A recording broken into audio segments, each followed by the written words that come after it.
Now, if some of you may know, Israel is not exactly unknown on the world technology scene. Here and there, we have made a mark. And like any other area of achievement, there are leaders, and there are those. Pareto works.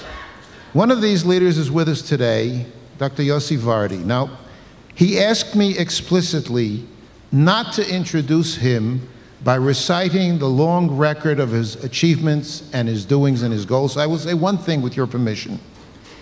Yossi is the diminutive form of the name Yosef, Joseph. Now, one might assume that calling a gentleman like him by a name you would usually give a child is a form of disrespect. But I want you to know that here in Israel, it's a form of affection. And it's my pleasure and honor to call upon Dr. Yossi Vardi.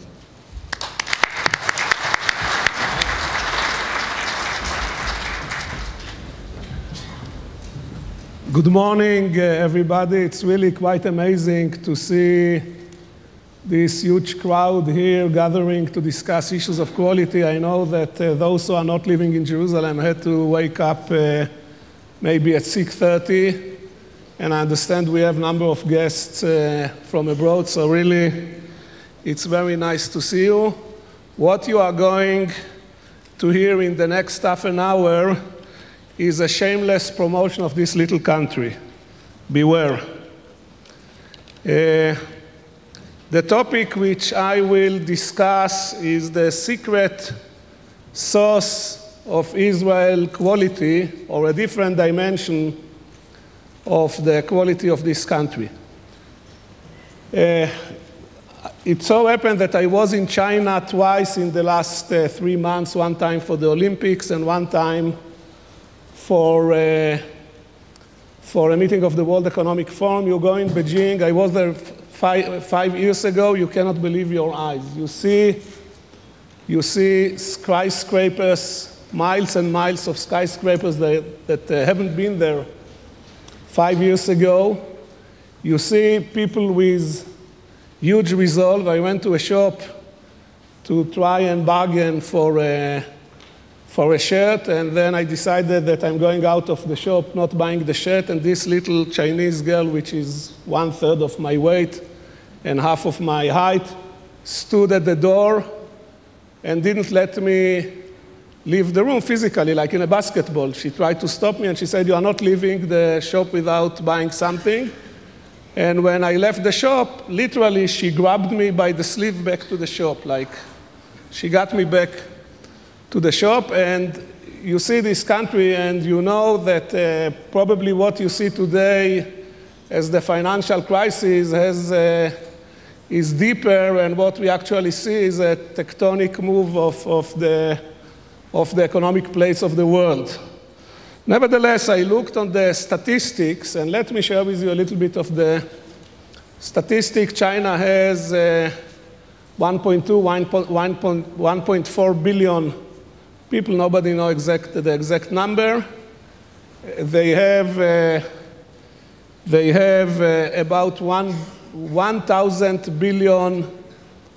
The GDP is 1,000 billion, really very amazing.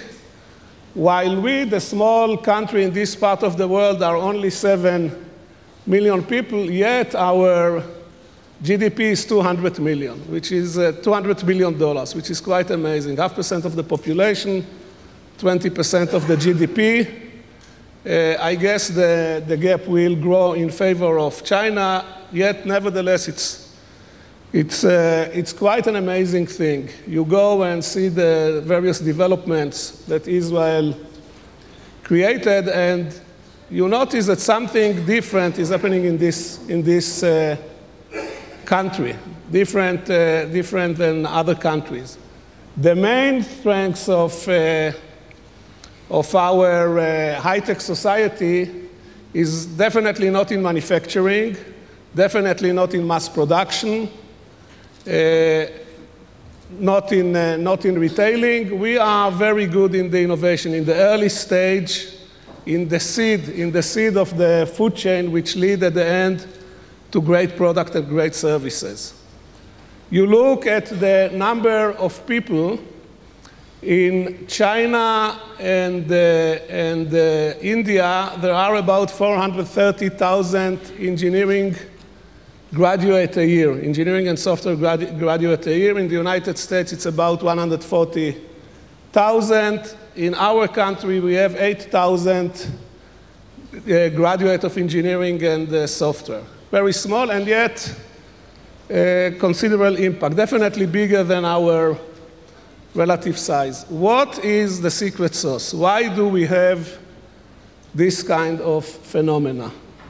Well, in spite of conventional thinking, it's not about technology.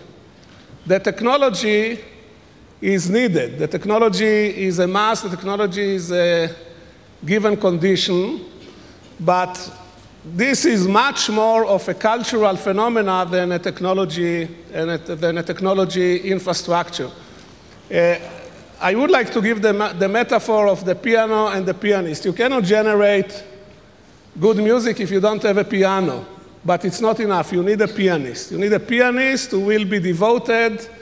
I read in a book that to become a world-class violinist, you have to practice 160,000 hours. Now you take 8 hours a day of practicing, 160,000 hours, you divide it and you get 20,000. You divide it by 8, you get 20,000 days, which is, you have to practice almost 70 years, day in and day out, to become a real Isaac Stern type of violinist. Take a lot of dedication, and usually it takes also some very strong-willed mother, which will push you to do it. And one of the secrets of the achievements in this country is the mothers that all of us has. The mother in this country and the mother in this nation are usually very ambitious, and they are pushing their kids to accomplishment. They are never happy, and as I like to tell, my mother always complained when I was a kid that I'm an idiot. Actually, she didn't stop to complain even when I went into government and created companies. She always asked my older brother if he's certain that I'm not an idiot. And he told her, look, Yossi achieved this and this. And she said, no, but I think he's an idiot. And she always gave me the role model. And the role model were my successful cousins, that all of them were engaged in research and development. And she used to say, why I am the unfortunate sister, they were 8 sisters and brothers, that only I have an idiot as a son, and my sister has this wonderful sons that accomplish and they are so gifted. She also gave me the explanation why this is the situation. And in spite of the fact that she barely finished elementary school, she understood genetic engineering very well. She said, you are an idiot because they are not idiots because they are not contaminated with the genes of your father. So the Israeli mother and the Jewish mother, and by the way, in order to be Jewish mother, you don't have to be Jewish and you don't have to be mother. Anybody who know you know that sex-wise I may look male, but gender-wise I'm definitely a Jewish mother. Ask my kids about it. They are complaining.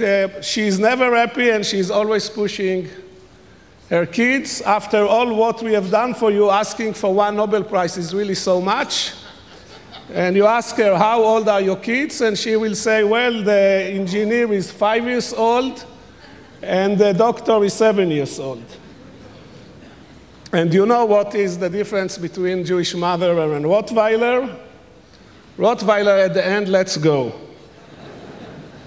So she is taking care to educate her siblings from very young age to search for excellence and to thrive for accomplishment. We are being embedded in us since we are very young, two sentiments which are taking care of pushing us all our life. One is guilt feeling, and the other is feeling of panic.